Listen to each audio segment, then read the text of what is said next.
ওয়া উমিরতু আন উসলিমা লিরাব্বিল আলামিন। আল্লাহ তাআলা নবীকে বলেন, হাবিব আপনি বলেন, ইন্নী নুহিতু আন আ'বুদাল্লাযীনা তাদউনা মিন দুনিল্লাহ, তোমরা আল্লাহ ছাড়া যাদেরকে ডাকো তাদের ইবাদত করতে আমাকে নিষেধ করা হয়েছে।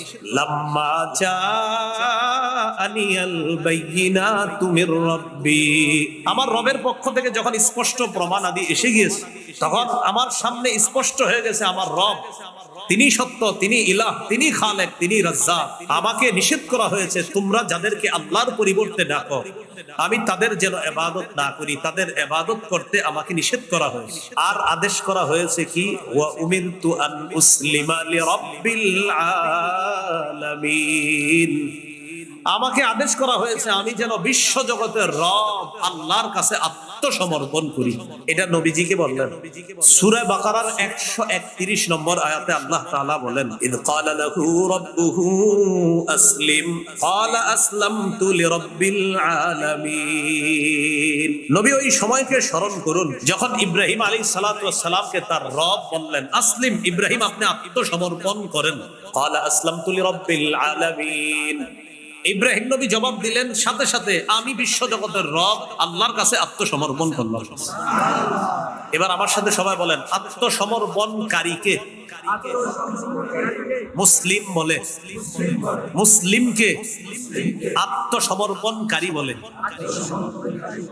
ইব্রাহিম নবী বলেন আত্মসমর্পণকারী পিতা হিসাবে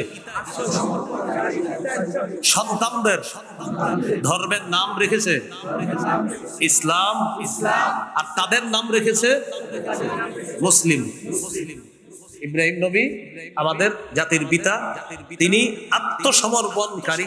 আল্লাহ বলছে আত্মসমর্পণ করেন, তিনি বললেন করলাম। সূরা হজের ৭৮ নম্বর আয়াতে আল্লাহ তাআলা বলেন, মিল্লাতা আবিকুম ইব্রাহিম হুয়া সাম্মাকুমুল মুসলিমিন। ইব্রাহিম আলাইহিস সালাতু ওয়াস সালাম তোমাদের নাম রাখছে মুসলিম, তোমরা আত্মসমর্পণকারী জাতি, এই নামে তোমাদেরকে তোমাদের পিতা ইব্রাহিম নবী অভিহিত করেছেন। তাহলে আমরা আত্মসমর্পণকারী জাতি মানি আমরা মুসলিম, আমরা মুসলিম মানি আমরা আত্মসমর্পণকারী জাতি। ২ নম্বর ইখলাস, আমার প্রতিটা ইবাদত ইখলাসের সাথে হয় কিনা। যেমন আমি আপনাদের এখানে ওয়াজ করার জন্য আসলাম, আমার এই নিয়ত হতে হবে আমি কিছু কথা বলবো, এই কথাগুলো যেন মানুষ বুঝতে পারে, বুঝে আমল করতে পারে, এই নিয়ত হওয়া। শ্রোতাদের এই নিয়ত থাকা, আজকে মাহফিলে যে আলোচকরা আসবেন তাদের কণ্ঠস্বর যেমনই হোক না কেন, তারা যদি কোরআন হাদিসের কথা বলে, এতে কণ্ঠস্বর একটু সুন্দর হোক আর একটু কম সুন্দর হোক, কোরআন হাদিস বললেই হলো, তার কণ্ঠ যেমনই হোক আল্লাহর কথা তার কণ্ঠে আসবে, আমি সেই কথা শুনবো। নাসাইর বর্ণনা 3140 নম্বর হাদিস। এই হাদিসের মধ্যে আছে এক ব্যক্তি রাসূলুল্লাহ সাল্লাল্লাহু আলাইহি সাল্লামকে জিজ্ঞাসা করলেন, আরাআইতা রাজুলান গাযা ফি সাবিলিল্লাহ ইয়ালতামিসুল আজরা ওয়াদ যিকরা ফামা লাহু ইয়া রাসূলুল্লাহ। এক ব্যক্তি রাসূলুল্লাহ সাল্লাল্লাহু আলাইহি সাল্লামকে জিজ্ঞাসা করলেন, হুজুর ওই ব্যক্তির ব্যাপারে আপনার কি অভিমত, যে ব্যক্তি আল্লাহর রাস্তায় জিহাদ করেছে 2 নিয়তে। কয় নিয়তে? 1 নম্বর ইয়ালতামিসুল আজরা, তিনি সওয়াব কামাই করবে, আল্লাহর কাছ থেকে প্রতিদান পাবে, এই নিয়তে তিনি জিহাদ করেছে। 2 নম্বর ওয়াদ যিকরা, সারা দুনিয়ার মানুষ তাকে বড় মুজাহিদ বলবে, এই নিয়তে সে জিহাদ করেছে। ফামা লাহু ইয়া রাসূলুল্লাহ, হুজুর সে কি প্রতিদান পাবে? ফাকালা রাসূলুল্লাহ সাল্লাল্লাহু আলাইহি ওয়াসাল্লাম লা শাইআ লাহু, নবীজি বললেন সে কিছুই পাবে না। আদাহা সালাসা মাররাত, প্রশ্নটি নবীজিকে 3 বার করলেন, নবীজি 3 বার বললেন লা শাইআ লাহু লা শাইআ লাহু লা শাইআ লা, সে কিছুই পাবে না, সে কিছুই পাবে না, সে কিছুই পাবে না। কারণ একদিক দিয়ে সে আল্লাহর কাছ থেকেও পাইতে চায়, আরেক দিক দিয়ে মানুষের সুনাম কুড়াতে চায়। সুনাম কুড়াতে চাওয়ার কারণে তার পুরো আমলটা বরবাদ, সে কিছুই পাবে না। হাদিসের শেষে নবীজি বলেন, ইন্নাল্লাহা লা ইয়াকবালু মিনাল আমালি ইল্লা মা কানা লাহু খালিসা ওয়াবতুগিয়া বিহি ওয়াজহুহু। আল্লাহ ততক্ষণ পর্যন্ত বান্দার আমল কবুল করেন না যতক্ষণ এই আমলটা ইখলাসের সাথে না হবে এবং আল্লাহকে খুশি করার জন্য না হবে, ততক্ষণ পর্যন্ত বান্দার এই আমল আল্লাহ কবুল করেন না। আল্লাহ আমাদের সকলকে প্রতিটা আমল ইখলাসের সাথে যেন করতে পারি তৌফিক দান করেন। আল্লাহ তাআলা বলেন, কুল ইন্নী উমিরতু আন আ'বুদাল্লাহা মুখলিসাল লাহুদ্দিন। সূরা জুমারের 11 নম্বর আয়াতে আল্লাহ বলেন, নবী আপনি বলেন, উমিরতু আন আ'বুদাল্লাহা মুখলিসাল লাহুদ্দিন, নবী আপনি বলেন আমাকে আদেশ করা হয়েছে আমি যেন দ্বীনকে খাঁটি করে আল্লাহর জন্য ইবাদত করি, অর্থাৎ আমি ইখলাসের সাথে যেন প্রতিটা ইবাদত করি, এই ব্যাপারে আমাকে আদেশ করা হয়েছে। আচ্ছা, আমরা পরিপূর্ণ ইসলামে প্রবেশ করেছি কিনা? কয় আলামত? 1 নম্বর আত্মসমর্পণ, 2 নম্বর ইখলাস, 3 নম্বর বিশুদ্ধ আকীদা। বলেন আমার সাথে, আকীদায় শিরিক থাকা যাবে না, বেদাত থাকা যাবে না।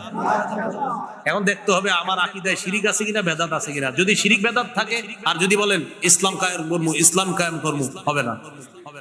আকীদায় শিরিক বেদাত থাকলে সর্বনাশ। শিরিক যদি থাকে তা আপনার তো সব বরবাদ, জান্নাত হারাম, জাহান্নাম আপনার ঠিকানা। সূরা নিসার 48 নম্বর আয়াতে আল্লাহ তাআলা বলেন, ইন্নাহু মান ইউশরিক বিল্লাহ ফাকাদ হারামাল্লাহু আলাইহিল জান্নাহ ওয়া মাওয়াহুন নার। যে ব্যক্তি আল্লাহর সাথে শিরক করে, ফাকাদ হারামাল্লাহু আলাইহিল জান্নাহ, আল্লাহ তার জন্য জান্নাত হারাম করে দেয়, ওয়া মাওয়াহুন নার, তার ঠিকানা জাহান্নাম। তিরমিজির এক বর্ণনা, রাসূলুল্লাহ সাল্লাল্লাহু আলাইহি সাল্লাম বলেন, আতানি আতিম মির রাব্বি, আল্লাহর কাছ থেকে একজন ফেরেশতা আমার কাছে আসে, ফাখায়্যারানি বাইনা আন ইউদখিলা নিসফা উম্মতি আল জান্নাহ ওয়া বাইনা আশ-শাফাআ। আমার কাছে এক ফেরেশতা এসে বলে, ইয়া রাসূলুল্লাহ, আপনার কাছে দুইটা বিষয় নিয়ে আসছি, দুইটার যে কোনো একটা আপনি গ্রহণ করতে পারেন। 1 নম্বর, আপনি চাইলে আপনার উম্মতের অর্ধেক জান্নাতে নিয়ে যেতে পারবেন। 2, আপনি চাইলে উম্মতের জন্য সুপারিশ করতে পারবেন, তবে আপনি দুইটা নিতে পারবেন না, দুইটার যে কোনো একটা গ্রহণ করতে হবে। এখন আপনি কি অর্ধেক উম্মত জান্নাতে নিবেন না সুপারিশ গ্রহণ করবেন? আপনি জানায়া দেন। ফাকালা রাসূলুল্লাহ সাল্লাল্লাহু আলাইহি ওয়াসাল্লাম, ইখতারতু আশ-শাফাআ। রাসূলুল্লাহ সাল্লাল্লাহু আলাইহি সাল্লাম বললেন, আমার অর্ধেক উম্মত জান্নাতে গেলে বাকিদের কি অবস্থা হবে? তাই আমি বুদ্ধি করে সুপারিশটাই গ্রহণ করলাম। আমি ততক্ষণ সুপারিশ করতেই থাকবো যতক্ষণ আমার উম্মতকে জান্নাতে নিতে পারবে না। তবে সবাই বলেন, তবে সুপারিশ শুধু তাদের জন্য হবে যারা শিরিক করবে না। শিরিক যারা করবে না, এই সুপারিশ তাদের জন্য হবে। রাসূল সাল্লাল্লাহু আলাইহি সাল্লাম বলেছেন, ওয়া হিয়া লিমান লা ইউশরিকু বিল্লাহি শাইআ, এই সুপারিশ তাদের জন্য হবে যারা শিরিক করবে না। তাহলে আকীদা বিশুদ্ধ হওয়া, আকীদায় শিরিক রাখা যাবে না, বেদাত রাখা যাবে না। শিরিক মুক্ত আকীদা নিয়ে যেন কবরে যেতে পারি, আল্লাহ তৌফিক দান করেন। সহিহ বুখারীর বর্ণনা 6861 নম্বর হাদিস। এই হাদিসের বর্ণনাকারী আব্দুল্লাহ ইবনে মাসউদ রাদিয়াল্লাহু তাআলা, তিনি বলেন, قال رجل يا رسول الله أي الذنب أكبر عند الله। এক ব্যক্তি রাসূলুল্লাহ সাল্লাল্লাহু আলাইহি সাল্লামের কাছে জানতে চাইলেন, হুজুর আল্লাহর কাছে সবচেয়ে বড় পাপ কোনটি? فقال رسول الله صلى الله عليه وسلم أن تدعو لله ندا وهو خلقك। আল্লাহ তোমাকে সৃষ্টি করেছেন, এই আল্লাহর সাথে অন্য কাউকে সমকক্ষ হিসাবে ডাকা, এটা হলো সবচেয়ে বড় পাপ। قال ثم أي يا رسول الله। প্রশ্ন করলেন, এরপর সবচেয়ে বড় পাপ কোনটি? فقال رسول الله صلى الله عليه وسلم أن تقتل ولدك مخافة أن يطعم معك। এরপর সবচেয়ে বড় অপরাধ, তুমি তোমার সন্তানকে এই ভয়ে হত্যা করা যে সন্তান তোমার খাদ্যে অংশগ্রহণ করবে, এই ভয়ে সন্তানকে হত্যা করা। সন্তান প্লেটে খাবে এই ভয়ে সন্তানকে হত্যা করা। এরকম হত্যাকাণ্ড এই এলাকায় ঘটে না, কিন্তু পৃথিবীতে ঘটে। এলাকা না ঘটলেও কোথায় ঘটে বলেন? পৃথিবীতে। কিভাবে ঘটে? এক সন্তান নেওয়ার পর 10 বছর আর সন্তান হয় না, 5 বছর সন্তান হয় না। কেন? ভাই কে খাওয়াবে? তো এই জাতীয় মানসিকতা তো এইদিকে নাই, আমি ভাবছি নাই। তো এই যে এক সন্তান হয়, হওয়ার পরে আবার লম্বা সময় 5 বছর 7 বছর সন্তান হয় না, কেন হয় না? কে খাওয়াবে? আল্লাহ তাআলা বলেন, ওয়ালা তাকতুলু আওলাদাকুম খাশিয়াতা ইমলাক। সূরা বনী ইসরাঈলের 32 নম্বর আয়াত, আল্লাহ তাআলা বলেন ওয়ালা তাকতুলু আওলাদাকুম খাশিয়াতা ইমলাক। সূরা বনী ইসরাঈলের 33 34 এই আয়াতগুলা 32 33 34 আয়াতগুলাতে অনেকগুলা নিষেধাজ্ঞা আছে। এর মধ্যে একটা লা তাকতুলু আওলাদাকুম খাশিয়াতা ইমলাক, দারিদ্রতার ভয়ে তোমাদের সন্তানকে তোমরা হত্যা করো না। এখন বলেন এই যে অনেক মানুষ আর সন্তান দেয় না কেন, কই কে খাওয়াবে? আল্লাহ তাআলা বলেন নাহনু নারযুকুকুম ওয়া ইয়্যাহুম। আর 7 পারায় বলছে নাহনু নারযুকুকুম ওয়া ইয়্যাহুম, তোমাদেরকেও আমি খাওয়াই তাদেরকেও আমি খাওয়াই। বলেন বাপরে কে খাওয়ায়? সন্তানকে কে খাওয়াবে? তো এক জায়গায় বলছে নাহনু নারযুকুহুম ওয়া ইয়্যাকুম, সন্তানদেরকেও আমি রিজিক দেই তোমাদেরকেও আমি রিজিক দেই। আরেক জায়গায় বলছে নাহনু নারযুকুকুম, তোমরা যারা বাবা তোমাদেরকেও আমি রিজিক দেই, ওয়া ইয়্যাহুম, সন্তানদেরকেও আমি রিজিক দেই। ক্বালা সুম্মা আইয়ুন ইয়া রাসূলুল্লাহ, হুজুর এরপর সবচেয়ে বড় পাপ কোনটি? ক্বালা আন তুযানি হালিলাতা জারিকা, তুমি তোমার প্রতিবেশীর স্ত্রীর সাথে ব্যভিচার করা। এরপর সবচেয়ে বড় পাপ প্রতিবেশীর স্ত্রীর সাথে ব্যভিচার করা। প্রতিবেশীর স্ত্রী এলাকায় আমার, তার দিকে খারাপ দৃষ্টি না দেওয়া প্রতিটা মুসলমান যুবক ছোট বড় সবার দায়িত্ব কর্তব্য। এই এলাকার একটা অন্যের স্ত্রী, তার দিকে যেন কেউ খারাপ দৃষ্টি না দেয়, এটা ছিল এলাকাবাসীর দায়িত্ব কর্তব্য। কিন্তু স্বামীর অনুপস্থিতিতে ছলে বলে কৌশলে ফুসলি একটা নারীর সাথে আপনি অপকর্মে লিপ্ত হলেন, আর সে যদি প্রতিবেশী হয়, রাসূলুল্লাহ সাল্লাল্লাহু আলাইহি সাল্লাম বলেন কিয়ামতের ময়দানে দাগি দাগি অপরাধীদের মধ্যে তাকেও দাঁড় করানো হবে। নাউজুবিল্লাহ। তো এর মধ্যে এক নাম্বার শিরিক করা, মুশরিক সবচেয়ে বড় দাগি, প্রধান আসামি হিসাবে দাঁড় করানো হবে কিয়ামতের মাঠে। আল্লাহ শিরকি কথা কর্ম আকীদা থেকে আমাদেরকে হেফাজত করেন। তাহলে আমরা শিরিক করব না, শিরকি কথা বলবো না, শিরকি আকীদা রাখবো না। এরপরে আরেকটা হলো বেদাত। এখন আবার বেদাত কিভাবে করে মানুষ মানে করে বেদাত। ইমাম সাহেব যখন বলে ভাই এটা বেদাত, তখন ইমাম সাহেবকে বলে হুজুর করলে তো মজা লাগে, একটা হিট আসে মনের মধ্যে, এটা করলে কি আসে? করে বেদাত। কিন্তু হুজুর যখন বলে, খতিব সাহেব বুঝায় ভাই এটা বেদাত, হুজুর এটা করলে তো একটা হিট আসে। ওই কেমন হিট আসে? কয়টা করলে একটা আবেগ কাজ করে, শরীরে একটা হিট আসে, একটা মায়া আসে, একটা মহব্বত আসে, এরপর চোখের পানি আসে, করে বেদাত। তো এই যাদের চোখের পানি এসে যায় বেদাতগিরি করার পরেও, তারা একটা বর্ণনা শুনেন।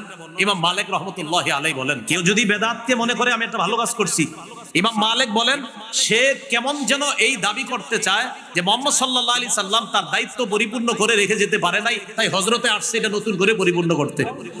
এই কথা বইলা লাখ লাখ মানুষের সামনে বলে, কি বলেন ঠিক কিনা? তো জনগণ কয় হ্যাঁ ঠিক। মানে এই জাতীয় বেদাতি সাপ্লাই দেয় মাইকে বৈশা, আর জনগণকে বলে কি বলেন ঠিক কিনা? তো সবাই কয় ঠিক, কয় বেদাতি কথা। আর বলে কি কয় অমুকরা বলে এটার নাকি দলিল লাগে, তো সবাই সামনে যারা এদেরকে বলে বলেন এসবের কি দলিল লাগে? তো সামনে যারা থাকে হেরাও কয় না, তো উনি আবার বলে ঠিক কিনা? তো সবাই কয় ঠিক। বেদাত কথা বলে, বেদাত কাজ করে, আর দেখবেন আমাদের মতো কারো কারো নাম নিয়ে গালিও দিয়ে হতে পারে, দিতে পারে।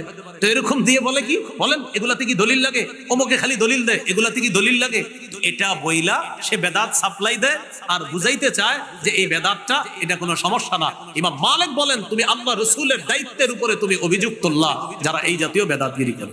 বেদাতি কর্মকাণ্ডের ব্যাপারে রাসূলুল্লাহ সাল্লাল্লাহু আলাইহি সাল্লাম হাদিস থেকে আমাদেরকে বেদাত শিখিয়ে দেয়। সহিহ বুখারীর 2697 নম্বর হাদিস। হাদিসের বর্ণনাকারী আম্মা জান আয়েশা সিদ্দিকা রাদিয়াল্লাহু তাআলা আনহা, রাসূলুল্লাহ সাল্লাল্লাহু আলাইহি ওয়াসাল্লাম বলেন মান আহদাসা ফি আমরিনা হাদা মা লাইসা ফিহি ফাহুয়া রাদ্দুন। সবাই আমার সাথে বলেন, যে ব্যক্তি আমাদের শরীয়তের মধ্যে ইবাদতের নামে সওয়াবের আশায় নতুন কোনো কিছু আবিষ্কার করে, এটা বেদাত, এটা প্রত্যাখ্যান করা হবে। তাহলে ইবাদতের নামে সওয়াবের আশায় নতুন কিছু আবিষ্কার করার নাম কি? বেদাত। কি করা হবে? প্রত্যাখ্যান করা হবে সদা সর্বদা, এটা পরিত্যাজ্য। সহিহ বুখারীর বর্ণনা 6583 নম্বর হাদিস, 6584, এই দুই হাদিস মিলিয়ে রাসূল সাল্লাল্লাহু আলাইহি সাল্লাম বলেন আনা ফারাতুকুম আলাল হাউজ, কিয়ামতের ময়দানে আমি তোমাদের আগে আগে হাউজে কাউসারের পাড়ে চলে যাব। মান মাররা আলাইয়া শারিবা ওয়া মান শারিবা লাম ইয়াজমা আবাদা। নবীজি সাল্লাল্লাহু আলাইহি সাল্লাম বলেন যে ব্যক্তি আমার সামনে দিয়ে অতিক্রম করবে সে কাউসারের পানি পান করবে, আর যে পানি পান করবে সে আর কখনো পিপাসার্ত হবে না। লা ইয়ারিদান্না আলাইয়া আকওয়াম ইয়ারিফুনি ওয়া আরিফুহুম ওয়া ফি রিওয়ায়াতিন আরিফুহুম ওয়া ইয়ারিফুনানি। নবী বলেন আমার সামনে একদল মানুষ আসবে, তাদেরকে আমি চিনবো, তারাও আমাকে চিনবে। নিয়ম অনুযায়ী আমি তাদেরকে পানি পান করাবো। হঠাৎ আমি তাকায় দেখবো ইউহালু বাইনি ওয়া বাইনাহুম, আমার মাঝে আর তাদের মাঝে প্রতিবন্ধকতা সৃষ্টি করা হয়। আকুলু ইয়া রাব্বি ইন্নাহুম মিন্নি, আমি বলবো আল্লাহ তারা তো আমার উম্মত। আল্লাহর পক্ষ থেকে বলা হবে ইন্নাকা লা তাদরি মা আহদাসু বা'দাক, হাবিব আপনি জানেন না, আপনি দুনিয়া থেকে চলে আসার পর এরা ইসলামের মধ্যে নতুন নতুন কত কিছু আবিষ্কার করছে, এটা আপনি জানেন না। আজকে আপনি এদেরকে কাউসারের পানি পান করাতে পারেন না। যেই নবী একটু আগে কাউসার পান করাইতে চায় সেই নবী বলবেন সুহকান সুহকান লিমান গায়্যারা বাদি, আমার পরে যারা ইসলামকে শরীয়তের পরিবর্তন করে ফেলেছে, আমার সামনে থেকে দূর হও দূর হও, আমি তোমাদের চেহারাও দেখতে চাই না। বলি নাউজুবিল্লাহ। এবার আমার সাথে বলেন, যে বেদাত করে, যে কোনো বেদাতিকে আশ্রয় দেয়, উভয়ের উপর আল্লাহর অভিশাপ, ফেরেশতাদের অভিশাপ, সকল মানুষের অভিশাপ। অনেক মানুষ কি করে, নিজে বেদাতি কর্মকাণ্ড করে, অথবা অন্য কোনো বেদাতির জন্য 2 কাঠা জমিন দিয়ে দেয়, 3 কাঠা জমিন দিয়ে দেয়। হুজুর আপনি এই জায়গায় একটা খানকা বানান, খানকা বানানোর পর যত বেদাত আছে সাপ্লাই করবেন। তো উনি মাশাআল্লাহ একটা বেদাতের আখড়া বানায় লাল টাল কিছু কাপড় টাপড় লাগাবে। আর বেদাতের প্রথম শর্ত হলো এই জাতীয় কিছু লাল টাল ঝিকমিক ইত্যাদি লাগাইতে হবে। তো এগুলা লাগানো মানে লাল দেখলেই একদল অনুসারী আর এরা বুঝে হ্যাঁ এনে আমগো লোক কয়, এরকম কি বলে কয়, এনে আমগো লোক মানে বুঝায়, এনে যে আছে হে হলো আমাদের লোক, আমাদের লোক মানে ওটা বুঝে আর কি। তো এরকম একটা কিছু করে। এখন দেখবেন আমার এই কথা শুনে অনেকে বলবে মনে হয় আমাদেরকে বলছে, তো আপনারা করলে আপনাদের কি বলছি, মানে মনে মনে বলবে কি এটা মনে হয় আমারে বলছে, তো আপনি বেদাতগিরি করলে তো আপনারই বলছি। আজীব মস্তিষ্ক সভা, বুঝছেন? দেখবেন চায়ের দোকানে গিয়ে দেখেন বলতেছে হুজুর এটা নিশ্চিত আমারে কইছে। জি ভাই, বেদাতগিরি আপনি করলে আপনারই বলছি। তো রাসূলুল্লাহ সাল্লাল্লাহু আলাইহি সাল্লাম কি বলে দেখেন, সহিহ বুখারীর বর্ণনা 3172 নম্বর হাদিস। ক্বালা রাসূলুল্লাহ সাল্লাল্লাহু আলাইহি ওয়াসাল্লাম মান আহদাসা ফিহা হাদাসান আও আওয়া মুহদিসা ফাআলাইহি লানাতুল্লাহ ওয়াল মালাইকাতি ওয়ান নাসি আজমাইন। যে ব্যক্তি নিজে বেদাতি কর্মকাণ্ড করে, যে ব্যক্তি কোন বেদাতিকে আশ্রয় প্রশ্রয় দেয়, তার উপর আল্লাহর অভিশাপ, ফেরেশতাদের অভিশাপ, সকল মানুষের অভিশাপ। আল্লাহ আমাদের সকলকে বেদাতি কর্মকাণ্ড এবং বেদাতি আকীদা থেকে সমূলে আমরা যেন এগুলা থেকে একদম সুন্দরভাবে আমরা ফিরে আসতে পারি, এবং বেদাত নামক কর্মকাণ্ড যদি আশেপাশে থাকে সমূলে যেন এলাকা থেকে সরাইয়া দিতে পারি। আল্লাহ তৌফিক দান করুন। এবার একটা কথা শুনেন, বলেন আমার সাথে, কোন এলাকায় একটা বেদাত প্রতিষ্ঠিত হয়ে গেলে তাদের উপর আল্লাহ রাগ করে একটা সুন্নত উঠে আনে, তওবা করা ছাড়া সেই জাতিকে কিয়ামতের আগে সেই সুন্নত আল্লাহ আর ফিরিয়ে দেন না। একটা বেদাত এলাকায় প্রতিষ্ঠিত হয়েছে আপনাদের চোখের সামনে, আর আপনারা খালি বলছেন থাক থাক, বেদাত হয়েছে আর বলছেন থাক। এই থাক থাক করতে করতে প্রথমে সালাফিরা ছিল, একা ছিল, একা থাকার পরে এরপরে তার অনুসারী বাড়ছে। আর এটাই কিন্তু নিয়ম। দেখবেন কিছু মানুষ যখন প্রথম বেদাতের আর সূচনাটা এইভাবে হয়, হঠাৎ দেখবেন এক জায়গায় একজন, তার গায়ে পোশাক আদি ইত্যাদি কম, তো 2-4 জন পাশে বসে থাকে। যদি বলেন হ্যাঁ এইভাবে বসে রয়েছে, এর বসছেন কা, ভাই কি যে আছে এটা তো বুঝবেন না, কি আছে তো দেখাই দিতেছে, বলতেছে কি আছে। হ্যাঁ ভাই, এই কথাটা মনে রাখেন, এখনো পীরের নাম কিভাবে হয় ল্যাংটা। আমি পীরের বিরোধিতা না, কিন্তু ল্যাংটা পীর এই মানে এই নামটা এটা তো একটা মাথায়ও লাগায়, কিন্তু শরমেরও ব্যাপার। যে আপনি কি বললেন ছোটবেলা আপনার বাচ্চা ল্যাংটা কারা হয়, বাচ্চারা না। একটা পীরের নাম আপনি দিয়ে দিলেন ল্যাংটা। মানে আচ্ছা, আপনি শরীয়ত ঠিক আছে, শরীয়ত আপনাদের কি বলে সেটা পরে বলি, আপনার আকল দিয়ে জিজ্ঞাসা করেন আপনি নামটা দিলেন কিভাবে। কি কয় পীর, কয় কি পীর, কয় ল্যাংটা পীর। এটা তো অসুস্থ মস্তিষ্ক ছাড়া এটা সম্ভব না। এবং একদল মানুষ এটারে আপনার বলতেছে কয় কি যে আছে জানেন না, তো নামের মধ্যেই তো বোঝা যাইতেছে কি আছে। রাসূলুল্লাহ সাল্লাল্লাহু আলাইহি সাল্লাম বলেন, এলাকায় একটা বেদাত প্রতিষ্ঠিত হয়ে গেলে ওই এলাকা থেকে একটা সুন্নত আল্লাহ উঠায় নেয়, এই জাতির উপরে আল্লাহ রাগ করে তাদেরকে সেই সুন্নত ফিরায় দেয় না। আমি এই হাদিসটা নিয়ে চিন্তা করি, মেসওয়াক করা সুন্নত সবাই জানি। আম্মা জান আয়েশা সিদ্দিকা বলেন, নবী ঘর থেকে যখন বের হতেন সর্বশেষ মেসওয়াক করতেন। ঘরে ঢুকে সমস্ত কাজের সর্বপ্রথম নবী মেসওয়াক করতেন। ঘর থেকে বের হতেন সর্বশেষ কাজ মেসওয়াক, ঘরে ঢুকতেন সর্বপ্রথম কাজ নবীর মেসওয়াক।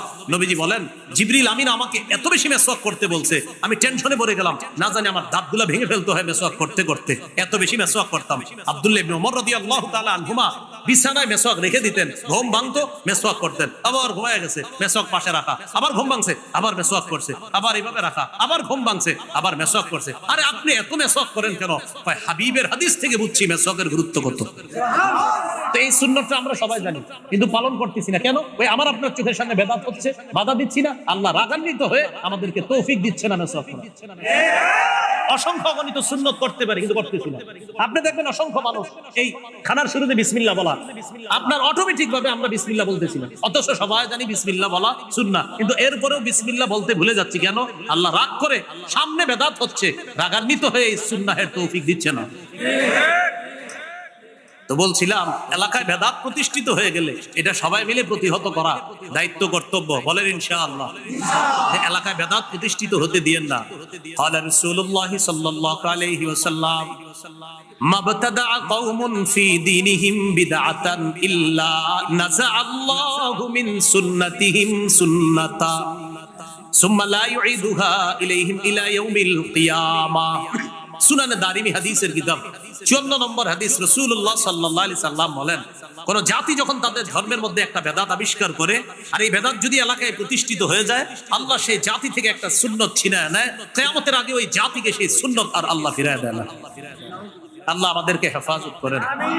তাহলে প্রিয় ভাইরা বলেন আমার সাথে সবাই, শিরকি আকীদা রাখবো না, বেদাতি আকীদা রাখবো না, শিরকি কথা বলবো না, বেদাতি কথা বলবো না, শিরকি কর্ম করব না, বেদাতি কর্ম করব না, শিরকি মজলিসে বসবো না, বেদাতি মজলিসে বসবো না, শিরকি মজলিস দেখতে যাব না, বেদাতি মজলিসও দেখতে যাব না। মনে থাকবে ইনশাআল্লাহ। ইসলামে প্রবেশ করেছি কিনা কয় লক্ষণ? 1 নম্বর আত্মসমর্পণ, 2 নম্বর ইখলাস, 3 নম্বর বিশুদ্ধ আকীদা, আকীদায় বেদাত থাকা যাবে না, শিরক থাকা যাবে না, 4 নম্বর উত্তম চরিত্র। এটা জরুরি বিষয়, উত্তম চরিত্র। এটা মসজিদের সামনের কাতারেই বোঝা যায় উত্তম চরিত্রের বিষয়টা। কোথায়? মসজিদের সামনের কাতার। সামনের কাতার যাও, যাও। তা আপনি পিছে যাওটা তো এইভাবে বলতে পারেন, তুমি একটু পিছনে যাও। তা আপনি এমন ভাবে বলছেন এই ছেলেটারে বয়স 10-12 বছর, তো হয়তো দৌড় দিয়া সামনের কাতারে চলে গেছে। ঠিক আছে, মুরব্বী বলছে এইভাবে, তো বলতে পারতেন বাবা তুমি পিছনে যাও, আরেকজন বড় মানুষ সামনে দাও। এই ছেলেটা আপনারা আগামী 10 দিন সালাম দিবে। আর ওই যে যখন এইভাবে বলবেন যাও যাও পিছনে যাও, আগামী 10 দিন তো সালাম দিবেই না, ওর আম্মারে গিয়ে বলবে আম্মা এই মসজিদে আর যাবো না। এই জন্য আপনার আখলাকটা মসজিদ থেকে আপনি দেখান না। এরপরে মসজিদে খুতবা চলতেছে, মাশাআল্লাহ, খতিব সাহেব ভাষণ দিয়ে খুতবা দিতেছে, মুসল্লিরা একদম মনোযোগ সহকারে খুতবা শুনতেছে। ইতিমধ্যে এলাকার এক হোমলা চোমলা নেতা আইসা সবার ঘাট ডিঙায় সামনে যাইতেছে। এটা কোন ধরনের আখলাক দেখাইলেন আপনি? হ্যাঁ, এটা তো আপনি আখলাক দেখাইলেন, সুন্দর হলো না বিষয়? তো এই বিষয়গুলো বাংলাদেশে না থাকলেও পৃথিবীতে আছে। বাংলাদেশে আছে বলেই তো আমি বলছি। আচ্ছা আচ্ছা, তো এই হলো আপনার আখলাক, এই বিষয়টা ঠিক রাখা। আল্লাহ তাআলা সূরা কলামের 4 নম্বর আয়াতে বলেন, কাফেররা রাসূল সাল্লাল্লাহু আলাইহি সাল্লামের চরিত্র নিয়ে কথা বলেছিল, তা আল্লাহ তাআলা বলে দিলেন ইন্নাকা লা আলা খুলুকিন আযীম, হাবিব আমি আল্লাহ আপনার সার্টিফিকেট দিয়ে দিলাম, আপনি মহান চরিত্রের অধিকারী। আনাস ইবনে মালিক রাদিয়াল্লাহু তাআলা আনহু বলেন, খাদামতু রাসূলুল্লাহ সাল্লাল্লাহু আলাইহি সাল্লাম 10 সিনিন, আমি 10 বছর রাসূলুল্লাহ সাল্লাল্লাহু আলাইহি সাল্লামের খেদমত করলাম। কোনদিন বলেননি কেন এটা করেছো, কোনদিন বলেননি কেন এটা করনি। 10 বছরে কোনদিন বলেননি এটা কেন করেছো, এটা কেন করো নাই। 10 বছরও এমনটা বলেননি, যদিও এটা বলা নাজায়েজ না। তুমি কেন করেছো বলা জায়েজ আছে, তুমি এটা কেন করো নাই এটা বলা জায়েজ আছে, কিন্তু নবী কখনো এটা বলেন নাই। এই জন্য ঘরের কর্মচারী, মসজিদে মুসল্লি ইত্যাদি বিভিন্ন সময় আমাদের সুন্দর আখলাক মানুষের সামনে দেখাতে হবে। এই জন্য ছোট থেকে ছোট নেকির কাজ এটাও ছাড়া যাবে না। আপনি একজনকে চা পান করাইতেছেন, এই চা পান করানোর সময় তার সামনে বসলেন, আর চা পান করানোর সময় আপনার চেহারাটা একটু হাস্যোজ্জ্বল রাখলেন, সুন্দর একটা অবয়ব আপনি প্রকাশ করলেন, আর বুঝাইলেন তাকে আপনি অনেক মহব্বত করতেছেন। রাসূলের হাদিস প্রমাণ করে এই ছোট্ট আমলটা চা পান করাইলেন আর তার দিকে একটু সুন্দর হাসি মাখা মুখে তাকাইলেন, হতে পারে এটা আপনাকে জান্নাতে নিয়ে যাবে। আমি আপনাদের এলাকা দিয়ে গাড়ি দিয়ে যাইতেছি, এলাকার 2-3 জন চিনে ফেলে আমার গাড়ির পাশ থেকে বললেন আসসালামু আলাইকুম, হুজুর ভালো আছেন? তো আমি গাড়ির ভিতর থেকে শুধু হাসি মুখে বললাম জি। এবার একটু হাসি মুখে আপনাদের শুধু মাথাটা নাড়াইলাম। রাসূলুল্লাহ সাল্লাল্লাহু আলাইহি সাল্লাম বলেন লা তাহকিরান্না মিনাল মা'রুফি শাই, তোমরা তুচ্ছ কোনো ভালো কাজ, একদম ছোট একটা ভালো কাজ করলা, এই ভালো কাজটাকেও তোমরা তুচ্ছ মনে করবা না। লা তাহকিরান্না মিনাল মা'রুফি শাইআ, ছোট্ট একটা ভালো কাজকে তোমরা তুচ্ছ মনে করবা না। ওয়ালাউ আনতালকা আখাকা বিওয়াজহিন তালাক, তোমার ভাইয়ের দিকে হাসি মুখে তুমি তাকাইলা, এই যে একটা সুন্দর তুমি আখলাক তাকে দেখাইলা, এটাও তোমার নাজাতের কারণ হয়ে যেতে পারে। তাহলে আমি ইসলামে পরিপূর্ণ আসি কিনা, চতুর্থ আলামত কি? উত্তম চরিত্র। এটা সব জায়গায় আমার এই চরিত্রটা ফুটিয়ে তুলতে হবে। অনেক ভাই আছে বাহিরে আসলে বন্ধুদের সাথে তার চরিত্র বড় চমৎকার, আমাদের সাথে দেখা সাক্ষাতেও চরিত্র চমৎকার, আমাদের সামনেও তিনি অনেক ভালো মানুষ, মসজিদেও তিনি একজন ভালো মুসল্লি। এই লোকটা আবার ঘরে গিয়ে তার স্ত্রীর সাথে এমন বদ আচরণ করে যেটা একদম সম্পূর্ণ উল্টা। রাসূলুল্লাহ সাল্লাল্লাহু আলাইহি সাল্লাম বলেন তোমাদের মধ্যে সবচেয়ে উত্তম চরিত্রের অধিকারী ওই ব্যক্তি যে তার স্ত্রীর কাছে সবচাইতে উত্তম চরিত্রের অধিকারী। তার স্ত্রীর কাছে যদি শ্রেষ্ঠ চরিত্রের অধিকারী হয়, ওই ব্যক্তি শ্রেষ্ঠ চরিত্রের অধিকারী। শোনো, আমি নবী মুহাম্মদ সাল্লাল্লাহু আলাইহি সাল্লাম আমার বিবিদের কাছে সবচাইতে শ্রেষ্ঠ চরিত্রের অধিকারী। এটা নবী বললেন। এগুলো 4 নম্বর। 5 নম্বর বলেন লেনদেনে স্বচ্ছ থাকা। এটা একটা জরুরি বিষয়, লেনদেনে স্বচ্ছ থাকা। এই বিষয়টা আপনি বাজার সদাই করেন, মুআমালাত মুআশারাত, এই বিষয়গুলা স্বচ্ছ রাখা। কারোর সাথে আপনি ঋণ নিলেন, বললেন 7 দিন পরে দিয়ে দিব, তো এইগুলা ওয়াদাগুলা ঠিক রাখা, এই লেনদেনগুলা স্বচ্ছ থাকা। তাহলে বলেন তো বর্তমানে আমাদের করণীয় কয়টা? না, করণীয় কয়টা? 9টা। 1 নম্বর কোথায় প্রবেশ করা? পরিপূর্ণ প্রবেশ করেছি কিনা? কয় আলামত? 5 আলামত। আল্লাহ আমাদের সকলকে এই 5টি আলামত গ্রহণ করে ইসলামে পরিপূর্ণ ভাবে প্রবেশ করার তৌফিক দান করেন। 2 নম্বর মনে আছে কারো? না, 2 নম্বর করণীয় আল্লাহর দ্বীনের সহযোগী হওয়া। আল্লাহর দ্বীনের সহযোগী, 9 কাজের দ্বিতীয় কাজ আল্লাহর দ্বীনের সহযোগী হওয়া। আল্লাহ তাআলা সূরা মুহাম্মদের 7 নম্বর আয়াতে বলেন ইন তানসুরুল্লাহ, যদি তোমরা আল্লাহকে সাহায্য করো, মানে আল্লাহর দ্বীনকে সাহায্য করো, ইয়ানসুরকুম, আল্লাহ তোমাদেরকে সাহায্য করবেন। মনে রাখবেন আল্লাহর একটা অলঙ্ঘনীয় মূলনীতি হলো আল্লাহর দ্বীনের সহযোগিতা যারাই করবে আল্লাহ তাদেরকে সাহায্য করবে। এটা একটা অলঙ্ঘনীয় মূলনীতি, যে মূলনীতিতে কোন রকমের লঙ্ঘন হবে না। আপনি আল্লাহ দ্বীনের সহযোগী হবেন তো আল্লাহ নিশ্চিত আপনাকে সাহায্য করবেন। শুধু কি সাহায্য, ওয়াইসাব্বিত আকদামাকুম, মরণ পর্যন্ত যতদিন দ্বীনের সহযোগী করবেন, সহযোগী থাকবেন, আল্লাহ আপনাকে হেদায়েতের উপর অটল রাখবে, আপনার পাগুলা ইসলামের উপর আল্লাহ মজবুত রাখবে। সূরা হজের 39-40 নম্বর আয়াতটা শুনি। সাহাবায়ে কেরামকে মক্কা থেকে বের করে দিস, হিজরত করে তারা চলে গেলেন মক্কায়। তো মক্কার মসজিদ থেকে আপনি যখন বের হবেন, বের হয়ে দেখবেন একটা রাস্তা আছে ইব্রাহিম খলিল রাস্তা, আরেকটা রাস্তা আছে শারিউল হিজরা, হিজরা রুট, এটাকে বলে হিজরতের রাস্তা। এই রাস্তাটায় যে আমি কতবার গেছি, শুধুমাত্র এই কারণে খালি রাস্তাটায় যেতাম আর আমি ভাবতাম আমাদের নবী ঠিক এই রাস্তাটা দিয়ে হিজরতে বের হয়েছে। রাস্তা দিয়ে হিজরতে কিন্তু আপনি বের হয়েছে কিভাবে? মনে করেন এইভাবে বের হয়ে, নবী কিন্তু যাবে এই দিকে না, নবী যাবে ওই দিকে, কথার কথা, কিন্তু বের হয়েছে এদিক দিয়ে, বের হয়ে ওই দিক দিয়ে ঘুরে আবার ওই দিকে। এই হিজরা রোডটা এইভাবে, আমি ওখানে গেলে আপনাদেরকে একদম সুন্দরভাবে দেখাইতে পারতাম যে ঠিক এই দিক দিয়ে গিয়ে এইভাবে গিয়ে এইভাবে আল্লাহ রাসূল আবার মদিনার দিকে রওনা হয়েছে। এই যে শারিউল হিজরা, হিজরা রোড, এই রাস্তাটায় যখন আপনারা হজ উমরায় যাবেন, ওখানে গিয়ে শুধু হজ উমরা করবেন, করার পরে কি করে সব দেখি খালি মার্কেটে ঘুরে। এটা না করে একটু ভাববেন, এলাকাটায় হাঁটবেন আর চিন্তা করবেন যে আবু বকর সিদ্দিকের ঘর বাড়ি ছিল এখানে, ওমর ফারুক রাদিয়াল্লাহু তাআলা আনহুর ঘর বাড়ি ছিল, ওসমান গনির ঘর বাড়ি ছিল, আমার নবীর ঘর বাড়ি ছিল। এই বিষয়গুলো চিন্তা করবেন আর মাথায় আনবেন, আরে না জানে আমার নবীর জায়গাটায় কারো দোকান, আবু বকর সিদ্দিকের জায়গায় কারো দোকান, ওমর ফারুকের জায়গায় কারো দোকান।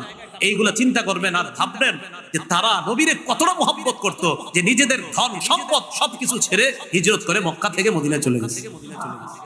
13 বছর মার খেয়েছে, শুধু সহ্য করছে।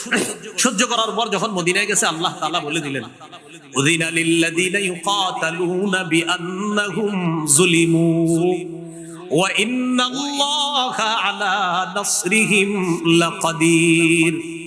যাদেরকে অত্যাচার করা হচ্ছে তারা মাজলুম, যাদেরকে অত্যাচার করা হচ্ছে তারা কি মাজলুম।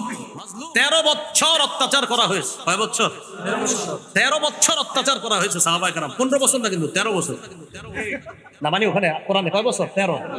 13 বছর অত্যাচার করা হয়েছে। বিআন্নাহুম যুলিমু, তারা মাজলুম। তো আল্লাহ তাআলা বলেন তাদেরকে বের করে দেওয়া হয়েছে ঘর থেকে। আল্লাযীনা উখরিজু মিন দিয়ারিহিম বিগাইরি হক, তাদেরকে অন্যায়ভাবে ঘর থেকে বের করে দেওয়া হয়েছে।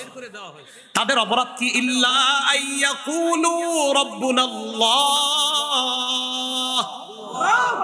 তাদের অপরাধ তারা বলতো আমাদের রব। অপরাধ কি? রব। বাস এটাই অপরাধ ধরছে। কাফেররা বের করছে কেন? কয় কি অপরাধে বের করছেন? কয় এরা কয় রব আল্লাহ। কি কারণে সাহাবীদেরকে বের করে দিছে? তারা বলে রব আল্লাহ। তো তোমরা কি কও? তো আমরা বলি আল্লাহ প্রধান আর আমাদের দেবদেবীরা হলো সহযোগী। আল্লাহ প্রধান, লাত উজ্জাত মানাত এরা হলো সহযোগী, আর সাহাবীরা তারা শুধু বলে রব আল্লাহ। তো এইজন্য বের করে দিছে। তো আল্লাহ বলেন 13 বছর সহ্য করছো, উজিনা, এবার জিহাদের অনুমতি দেওয়া হয়েছে। কিসের অনুমতি দেওয়া হলো? এরপরে 40 নম্বর আয়াতে আল্লাহর অলঙ্ঘনীয় সেই মূলনীতিটা আল্লাহ বলে দিচ্ছেন, ওয়ালা ইয়ানসুরান্নাল্লাহু মাইয়ানসুরু, যে ব্যক্তি আল্লাহকে সাহায্য করবে, আল্লাহর দ্বীনের সহযোগী হবে, তারা সংখ্যায় যদি 313 হয় অবশ্যই আল্লাহ তাদেরকে সাহায্য করবেন। সংখ্যায় যদি কম হয় আল্লাহ তাদেরকে কি করবেন? সাহায্য করবেন। হ্যাঁ, এটা হলো আল্লাহর অলঙ্ঘনীয় বিধান। প্রিয় ভাইরা, সংখ্যায় যদি কম হন, যদি আল্লাহর দ্বীনের সহযোগী হন, আল্লাহর ওয়াদা আমি আল্লাহ তোমাদেরকে সাহায্য করব। তাহলে কি শিখলাম আমরা? আল্লাহর দ্বীনের সহযোগী হওয়া, এটা হলো বর্তমান পরিস্থিতিতে আমরা মুসলমানদের দ্বিতীয় কাজ। 3 নম্বর কাজ বলেন, ভাতৃপ্রেম বাড়িয়ে দেওয়া, ভাতৃত্বের সম্পর্ক বাড়ানো।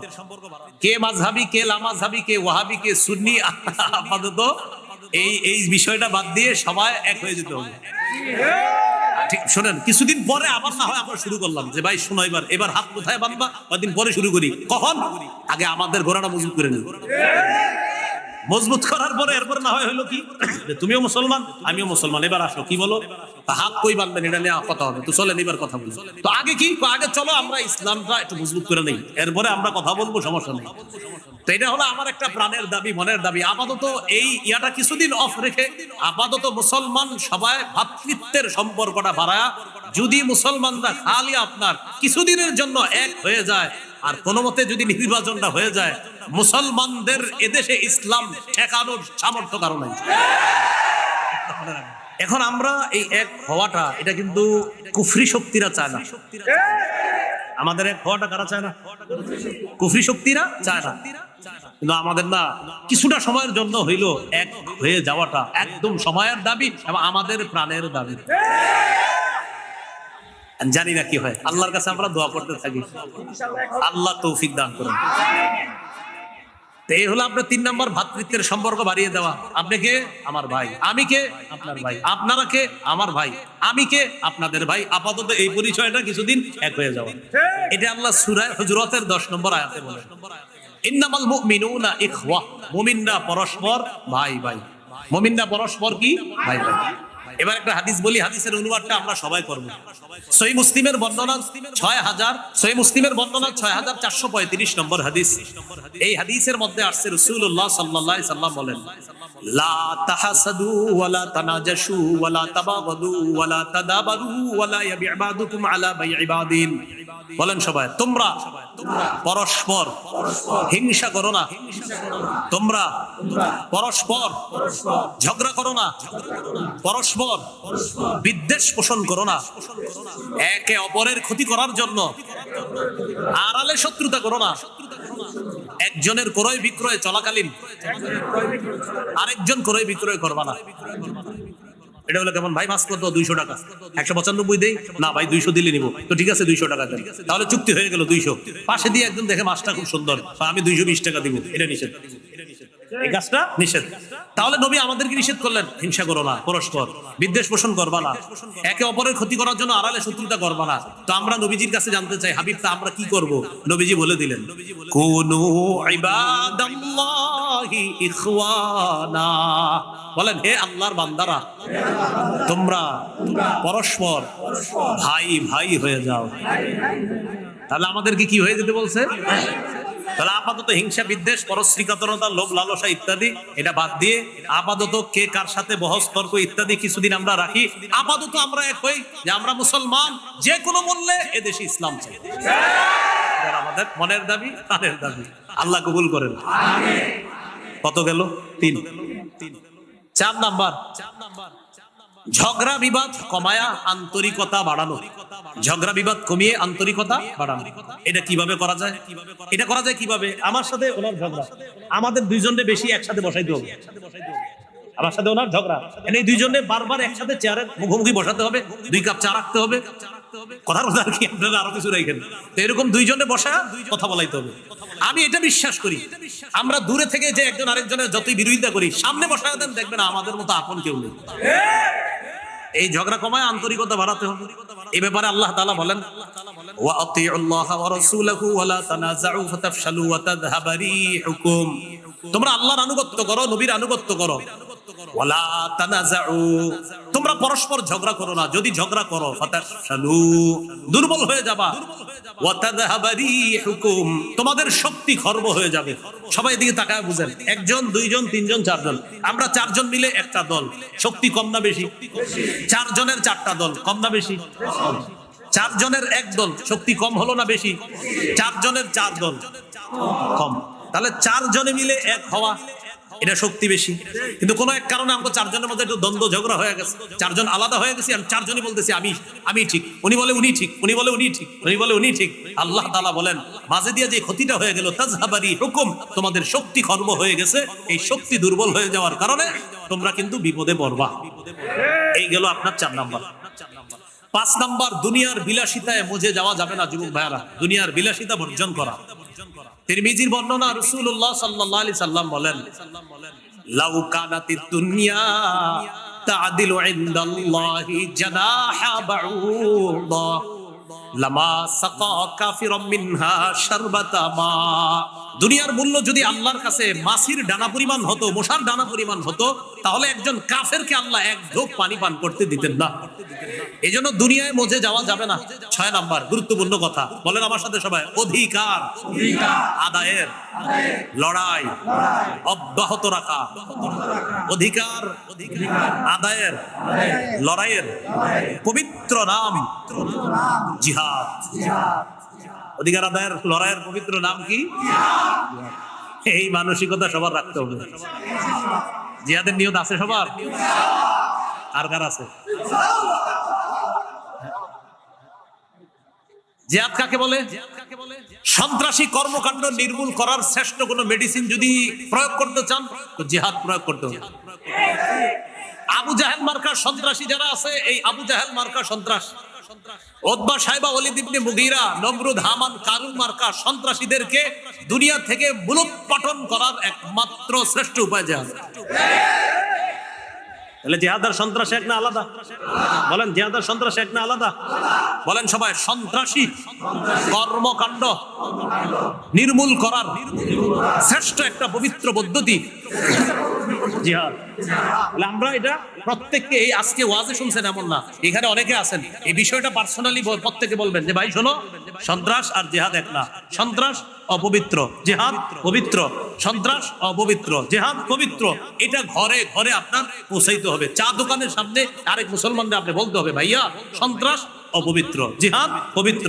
আবু জাহেল সন্ত্রাসী, হামান সন্ত্রাসী, কারুন ফেরাউন নমরুদ সন্ত্রাসী, ইব্রাহিম নবী মুজাহিদ, মুহাম্মদ সাল্লাল্লাহু আলাইহি সাল্লাম মুজাহিদ। এইভাবে আমরা মানুষকে বুঝাতে হবে। বলেন ইনশাআল্লাহ। قال رسول الله صلى الله عليه وسلم عليكم بالجهاد في سبيل الله فإنه باب من أبواب الجنة।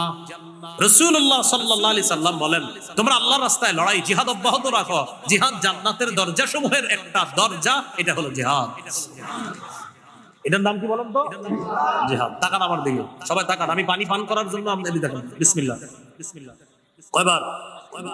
বিসমিল্লাহ কয়বার? 2 বার। এবার হাদিস শুনেন।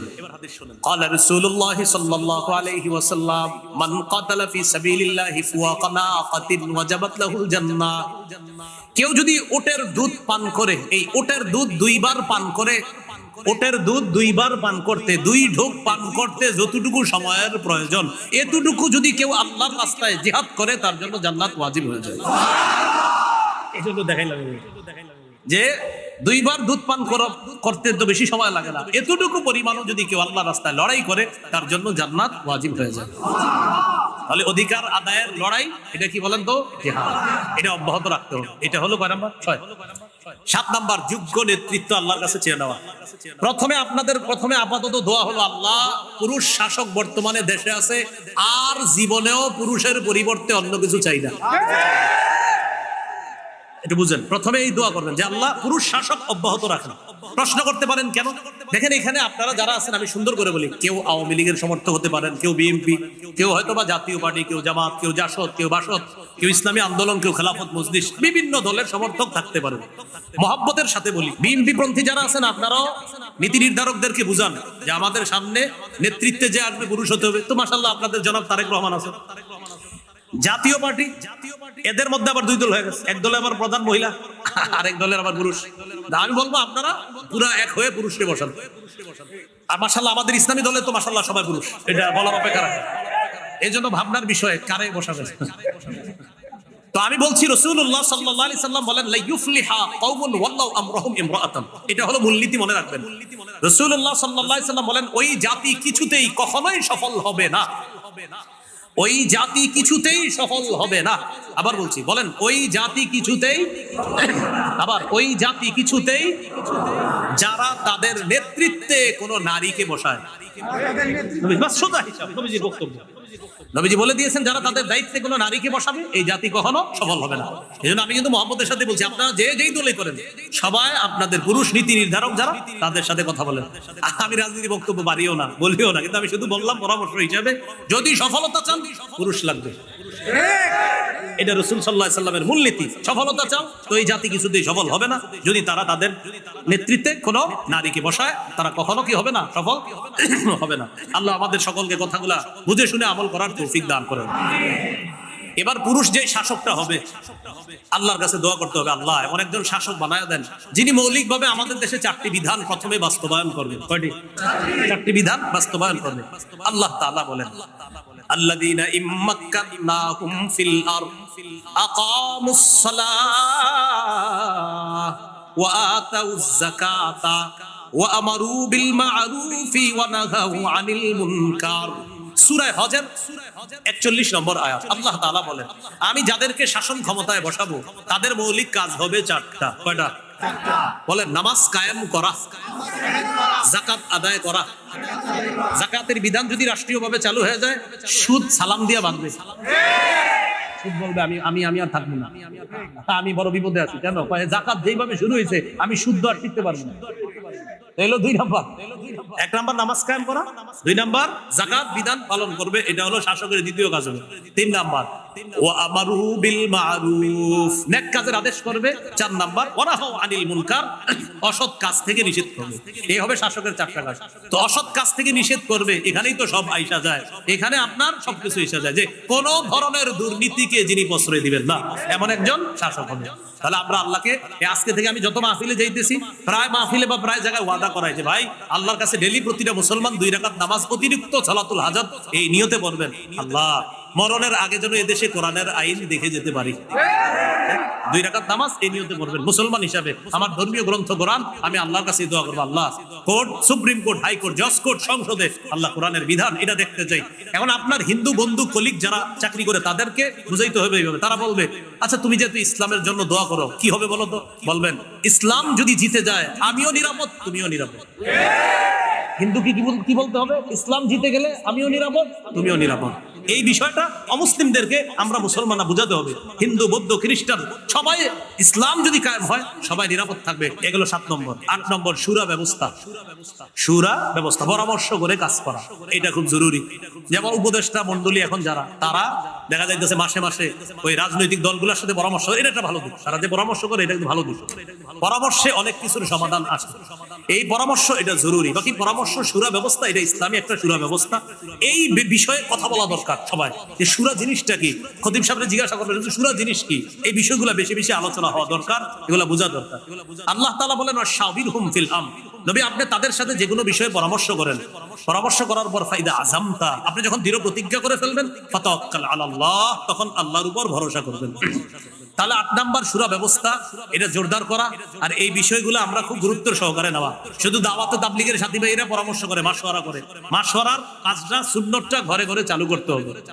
আপনারা পারিবারিক মিটিং গুলো করেন না, মিটিং এর নাম দিবেন মিটিং না, বলবেন শুরা, মাশওয়ারা, মাশওয়ারা দিবেন, যে ঘরে বলবেন আজকে আমাদের পারিবারিক মাশওয়ারা।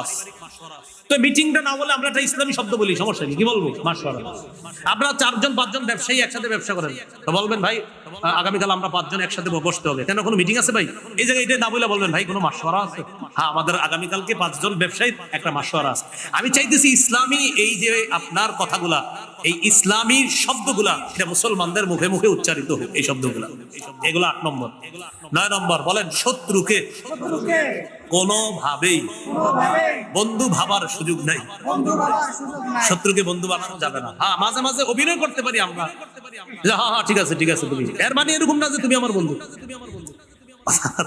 রাসূল সাল্লাল্লাহু আলাইহি সাল্লাম মদিনায় গেছে, ইহুদিদের সাথে কিছু বিষয়ে চুক্তি করছিলেন, তোমাদের বিপদে আমরা পাশে দাঁড়াবো, আমাদের বিপদে তোমরা পাশে দাঁড়াবো। এর মানে কি তাদের ইহুদিবাদকে সমর্থন করা? না। হ্যাঁ, আমাদের শত্রু যারা তাদেরকে এরকম বলতে পারি মাঝে মাঝে, হ্যাঁ হ্যাঁ ঠিক আছে আপনাদের এই কাজ এটা ঠিক আছে, এটা ঠিক না, এটা ঠিক। মনে মনে রাখতে হবে চান্দু তুমি কিন্তু আমার শত্রু, এটা মনে মনে রাখতে হবে। কারণ আল্লাহ তাআলা সূরা মাইদার 51 নম্বর আয়াতে বলছে, ইয়া আইয়ুহাল্লাযীনা আমানু লা তাত্তাখিদুল ইয়াহুদা ওয়ান নাসারা আউলিয়া। হে ঈমানদারগণ, ইহুদি খ্রিস্টানদেরকে অভিভাবক রূপে গ্রহণ করো না, এদেরকে বন্ধু বানাও না। বাদুহুম আউলিয়া বাদ, তারা একে অপরের বন্ধু। সাময়িক সময়ের জন্য মনে হবে সে তোমার উপকার করতে চায়, মনে রাখবা তোমার উপকারের পিছনেও সে 1000টা ক্ষতি করতে চায়। আল কুফরু মিল্লাতুন ওয়াহিদা, সমস্ত কুফরি শক্তিগুলা এক, এটা মনে রাখতে হবে। কুফরি শক্তি যদি এক হতে পারে, আমরা সব মুসলমানরা কেন এক হতে পারবো না? এই হলো 9 নম্বর কথা, যে শত্রুকে বন্ধু হিসাবে গ্রহণ করা যাবে না, শত্রুকে শত্রু মনে করতে হবে।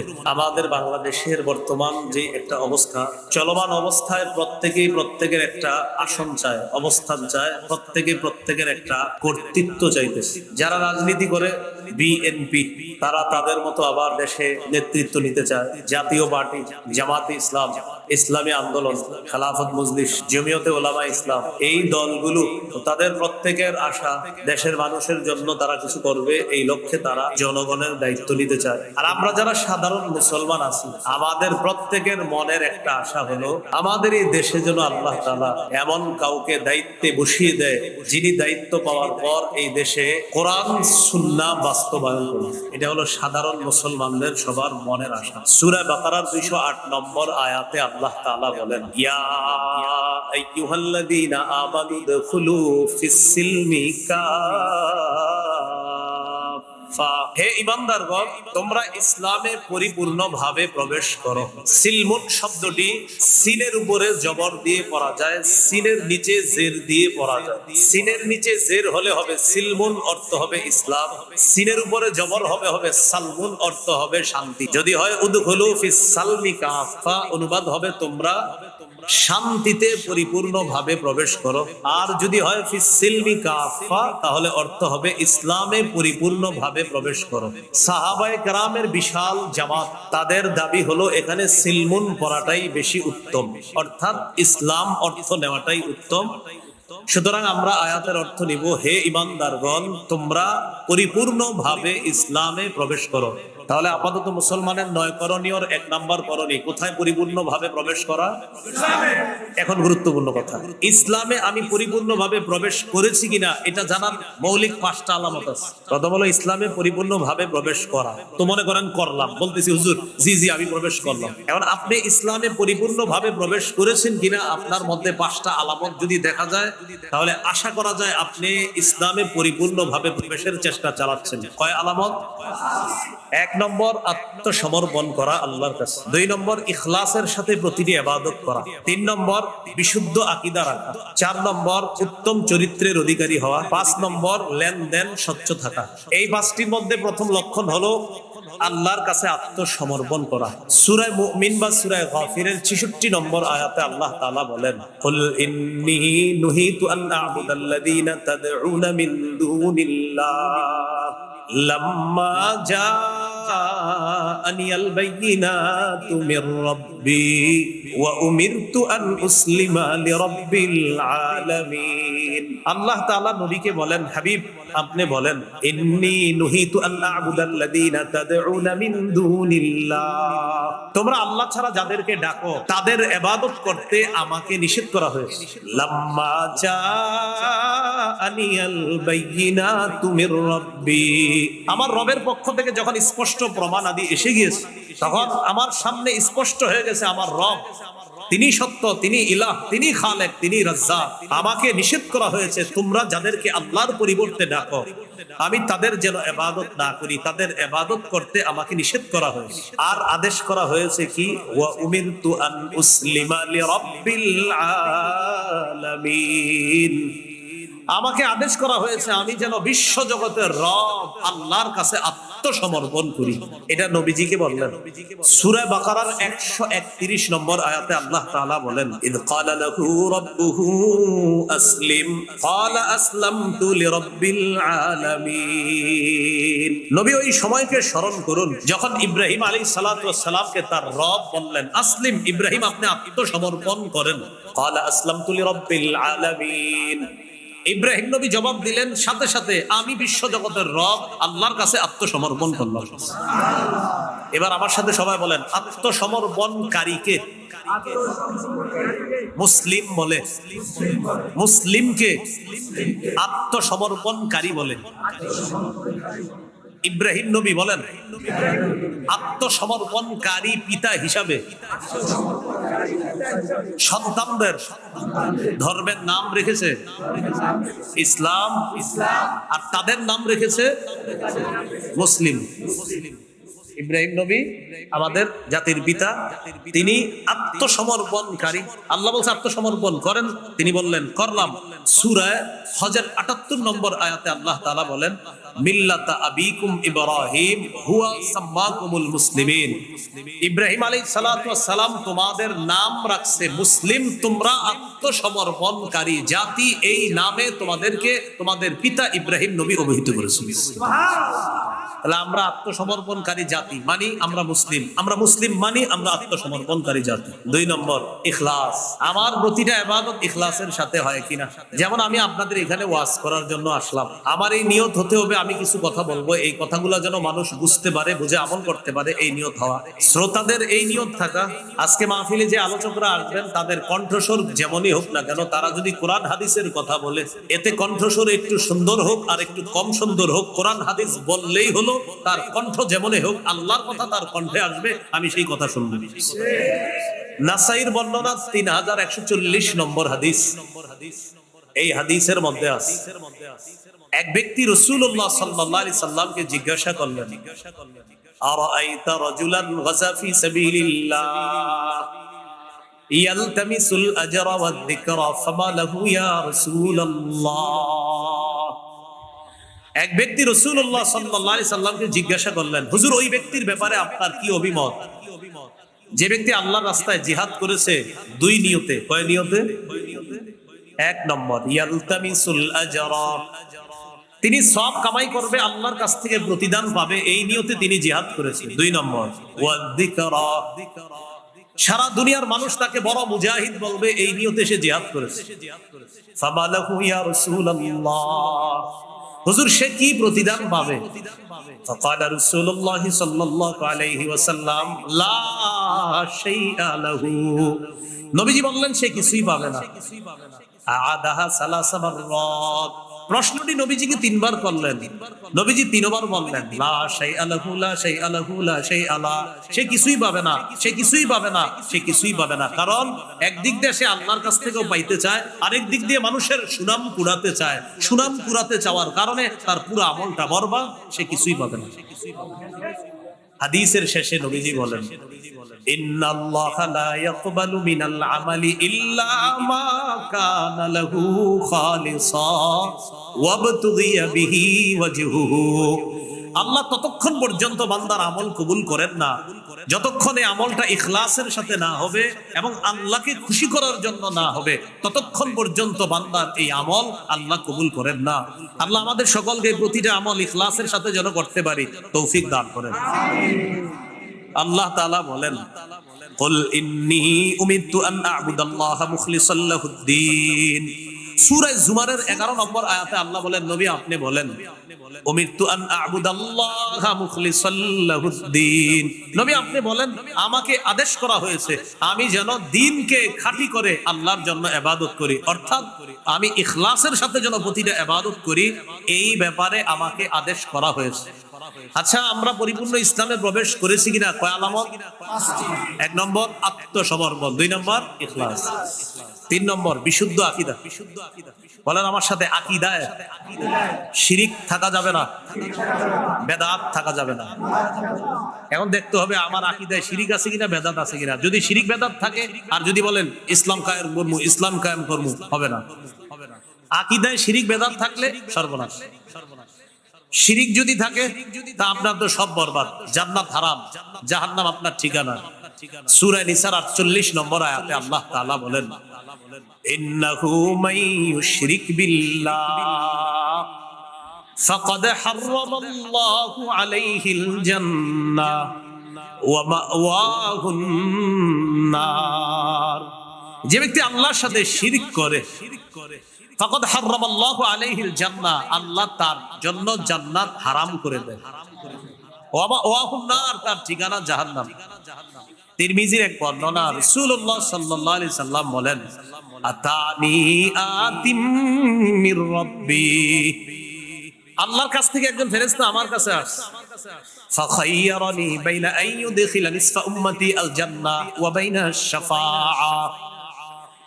আমার কাছে এক ফেরেশতা এসে বলে, ইয়া রাসূলুল্লাহ, আপনার কাছে দুইটা বিষয় নিয়ে আসছি, দুইটার যে কোনো একটা আপনি গ্রহণ করতে পারেন। 1 নম্বর, আপনি চাইলে আপনার উম্মতের অর্ধেক জান্নাতে নিয়ে যেতে পারবেন। 2, আপনি চাইলে উম্মতের জন্য সুপারিশ করতে পারবেন, তবে আপনি দুইটা নিতে পারবেন না, দুইটার যে কোনো একটা গ্রহণ করতে হবে। এখন আপনি কি অর্ধেক উম্মত জান্নাতে নিবেন না সুপারিশ গ্রহণ করবেন? আপনি জানায়া দেন। ফাকালা রাসূলুল্লাহ সাল্লাল্লাহু আলাইহি ওয়াসাল্লাম, ইখতারতু আশ-শাফাআ। রাসূলুল্লাহ সাল্লাল্লাহু আলাইহি সাল্লাম বললেন, আমার অর্ধেক উম্মত জান্নাতে গেলে বাকিদের কি অবস্থা হবে? তাই আমি বুদ্ধি করে সুপারিশটাই গ্রহণ করলাম। আমি ততক্ষণ সুপারিশ করতেই থাকবো যতক্ষণ আমার উম্মতকে জান্নাতে নিতে পারবে না। তবে সবাই বলেন, তবে সুপারিশ শুধু তাদের জন্য হবে যারা শিরিক করবে না।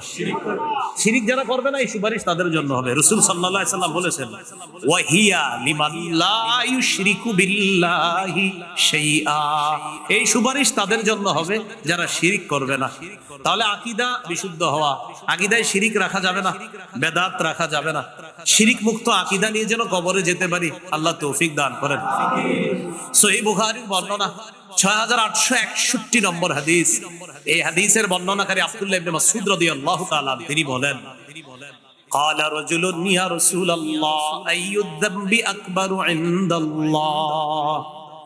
এক ব্যক্তি রাসূলুল্লাহ সাল্লাল্লাহু আলাইহি সাল্লামের কাছে জানতে চাইলেন, হুজুর আল্লাহর কাছে সবচেয়ে বড় পাপ কোনটি? ফাকালা রাসূলুল্লাহ সাল্লাল্লাহু আলাইহি ওয়াসাল্লাম, আন তাদউ লিল্লাহি নিদ্দান ওয়া হুয়া খালাকাকা। আল্লাহ তোমাকে সৃষ্টি করেছেন, এই আল্লাহর সাথে অন্য কাউকে সমকক্ষ হিসাবে ডাকা, এটা হলো সবচেয়ে বড় পাপ। ক্বালা সুম্মা আইয়ুন ইয়া রাসূলুল্লাহ, প্রশ্ন করলেন এরপর সবচেয়ে বড় পাপ কোনটি? ফাকালা রাসূলুল্লাহ সাল্লাল্লাহু আলাইহি ওয়াসাল্লাম, আন তাকতুলা ওয়ালাদাকা মাখাফাতা আন ইয়াতআমা মা'আক। এরপর সবচেয়ে বড় অপরাধ, তুমি তোমার সন্তানকে এই ভয়ে হত্যা করা যে সন্তান তোমার খাদ্যে অংশগ্রহণ করবে, এই ভয়ে সন্তানকে হত্যা করা। সন্তান প্লেটে খাবে এই ভয়ে সন্তানকে হত্যা করা। এরকম হত্যাকাণ্ড এই এলাকায় ঘটে না, কিন্তু পৃথিবীতে ঘটে। এলাকা না ঘটলেও কোথায় ঘটে বলেন? পৃথিবীতে। কিভাবে ঘটে? এক সন্তান নেওয়ার পর 10 বছর আর সন্তান হয় না, 5 বছর সন্তান হয় না। কেন? ভাই কে খাওয়াবে? তো এই জাতীয় মানসিকতা তো এইদিকে নাই, আমি ভাবছি নাই। তো এই যে এক সন্তান হয়, হওয়ার পরে আবার লম্বা সময় 5 বছর 7 বছর সন্তান হয় না, কেন হয় না? কে খাওয়াবে? আল্লাহ তাআলা বলেন, ওয়ালা তাকতুলু আওলাদাকুম খাশিয়াতা ইমলাক। সূরা বনী ইসরাঈলের 32 নম্বর আয়াত, আল্লাহ তাআলা বলেন ওয়ালা তাকতুলু আওলাদাকুম খাশিয়াতা ইমলাক। সূরা বনী ইসরাঈলের 33 34 এই আয়াতগুলা 32 33 34 আয়াতগুলাতে অনেকগুলা নিষেধাজ্ঞা আছে। এর মধ্যে একটা লা তাকতুলু আওলাদাকুম খাশিয়াতা ইমলাক, দারিদ্রতার ভয়ে তোমাদের সন্তানকে তোমরা হত্যা করো না। এখন বলেন এই যে অনেক মানুষ আর সন্তান দেয় না কেন, কই কে খাওয়াবে? আল্লাহ তাআলা বলেন নাহনু নারযুকুকুম ওয়া ইয়্যাহুম। আর সাত পারায় বলছে নাহনু নারযুকুকুম ওয়া ইয়্যাহুম, তোমাদেরকেও আমি খাওয়াই তাদেরকেও আমি খাওয়াই। বলেন বাপরে কে খাওয়ায়? সন্তানকে কে খাওয়াবে? তো এক জায়গায় বলছে নাহনু নারযুকুহুম ওয়া ইয়্যাকুম, সন্তানদেরকেও আমি রিজিক দেই তোমাদেরকেও আমি রিজিক দেই। আরেক জায়গায় বলছে নাহনু নারযুকুকুম, তোমরা যারা বাবা তোমাদেরকেও আমি রিজিক দেই, ওয়া ইয়্যাহুম, সন্তানদেরকেও আমি রিজিক দেই। ক্বালা সুম্মা আইয়ুন ইয়া রাসূলুল্লাহ, হুজুর এরপর সবচেয়ে বড় পাপ কোনটি? ক্বালা আনতুজানি হালিলাতা জারিকা, তুমি তোমার প্রতিবেশীর স্ত্রীর সাথে ব্যভিচার করো।